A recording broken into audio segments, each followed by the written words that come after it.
अब जो अलमिया है वो ये है, मसलन जब ये नारा लगा बेखता बेगुना मुआविया मुआविया रदी अल्लाह तआला अन्हु, तो इस पर कुछ लोगों को एतराज हुआ। वो एतराज उस वक्त उन लोगों का मुआखजा करना चाहिए था, हमने तो किया भी था कि यहां हजरत सैयदना अमीर मुआविया रदी अल्लाह तआला अन्हु को बेखता और बेगुनाह कहने से मौला अली रदी अल्लाह तआला अन्हु का हक पर होना उस पर कोई जरब नहीं लगती।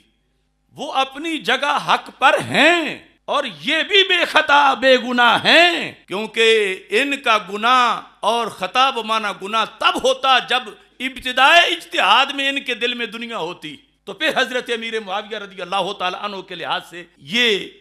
होता कि माज़अल्लाह वो खता बमाना गुनाह पर थे, तो इब्तिदाए इज्तिहाद में शर्फ़े सोहबत को सामने रखते हुए कि जिनकी तजल्लियात 14 सदियां बाद भी दिलों